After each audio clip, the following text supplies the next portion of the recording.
Assalamualaikum warahmatullahi wabarakatuh. Kami dari kelompok 2. Di sini kami akan menyampaikan sebuah materi yang berjudul Negara dan Warga Negara Indonesia. Untuk sesi pertama ini, kami akan perkenalan terlebih dahulu ya.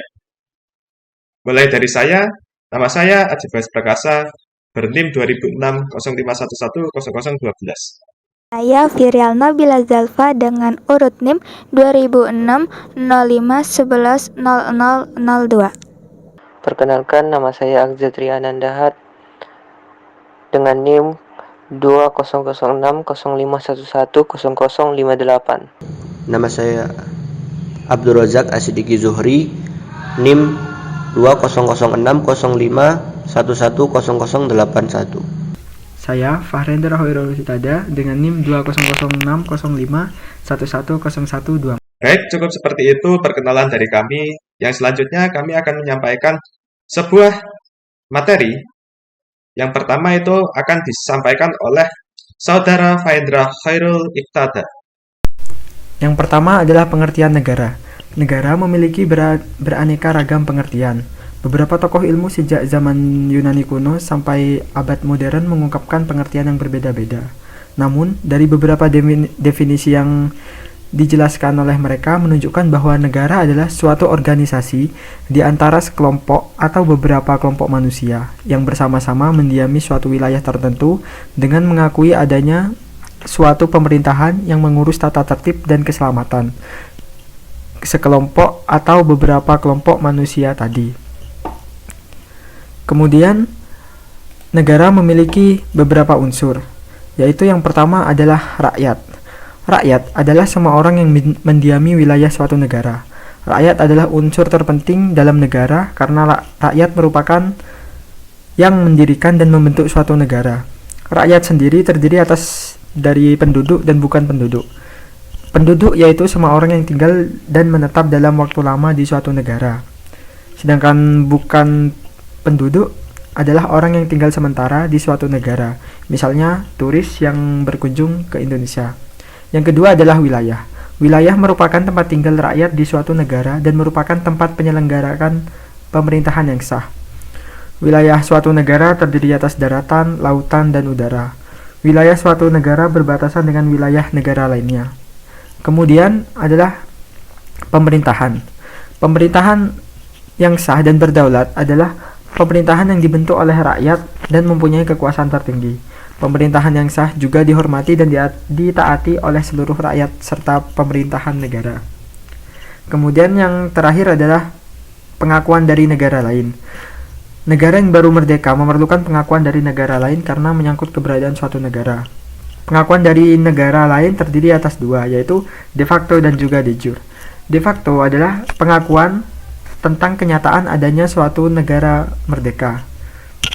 Pengakuan seperti ini belum bersifat resmi, sedangkan pengakuan de jure artinya pengakuan secara resmi berdasarkan hukum oleh negara lain sehingga terjadi hubungan ekonomi dan sosial budaya. Kemudian adalah ciri-ciri negara. Negara Indonesia memiliki ciri-ciri. Yang pertama adalah hak asasi manusia.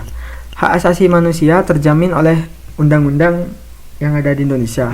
Kemudian adalah pemilihan umum yang bersifat bebas, dan yang terakhir adalah badan kehakiman yang bebas dan tidak memihak. Baik, terima kasih.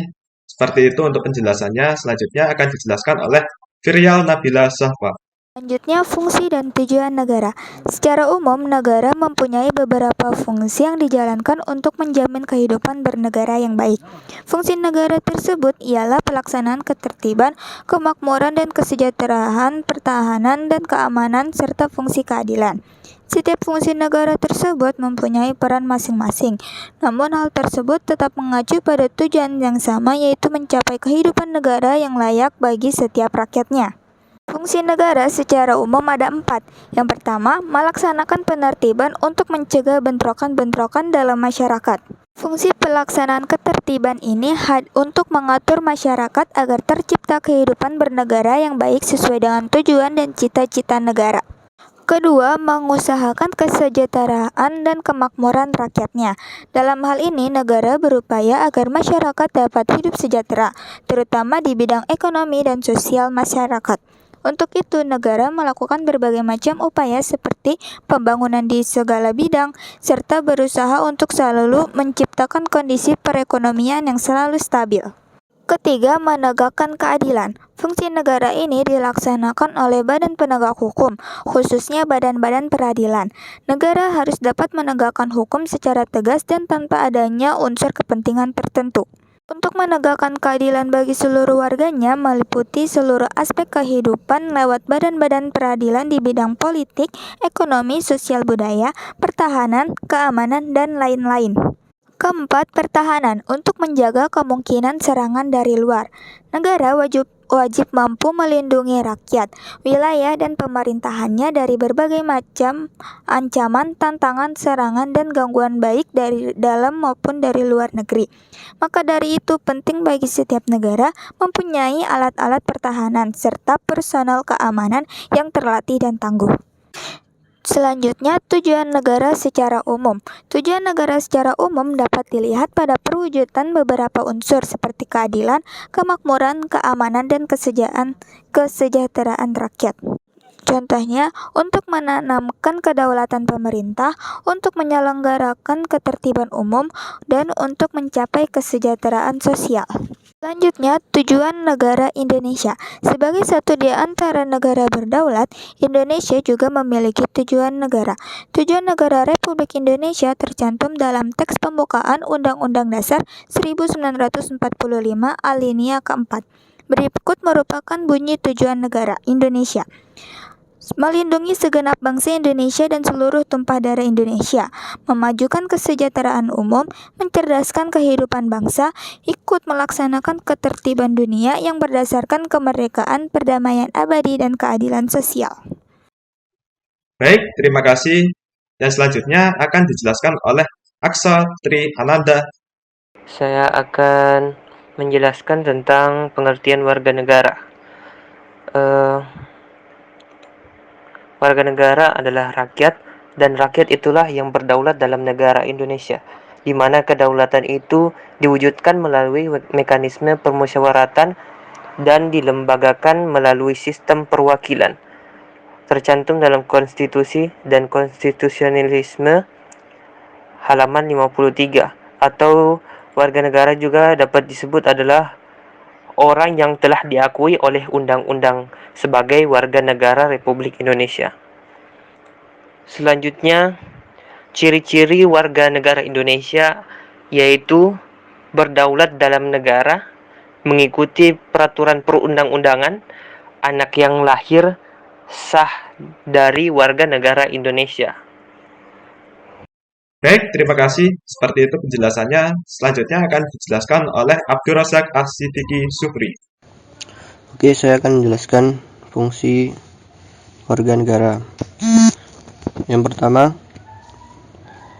menjadi salah satu syarat kenyataan de facto dan syarat hukum de jure dalam terbentuknya suatu negara. Nah, dalam bagian ini warga negara termasuk bagian dari syarat terbentuknya suatu negara. Yang kedua, menjadikan unsur penting dalam terwujudnya tujuan negara. Tanpa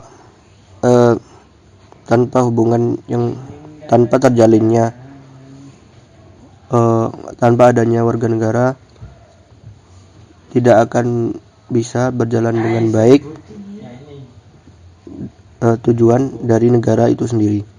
Yang ketiga, menentukan hukum negara itu sendiri. Maksudnya, warga negara bisa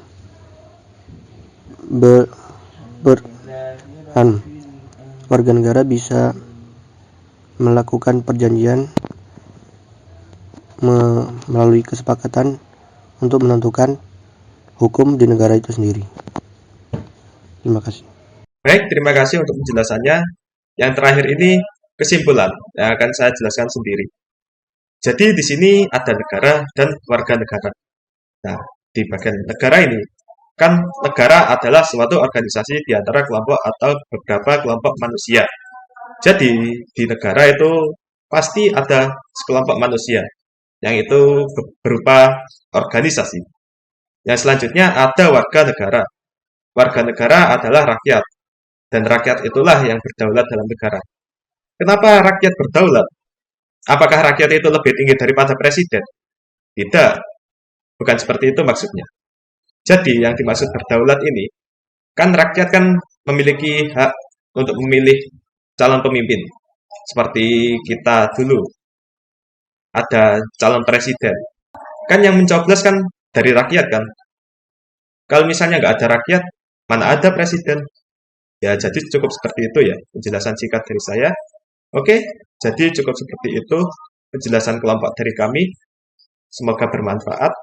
Apabila ada yang ditanyakan, silakan ditanyakan di sesi selanjutnya. Baik, untuk video ini cukup sekian ya. Semoga bermanfaat dan terima kasih. Wassalamualaikum warahmatullahi wabarakatuh.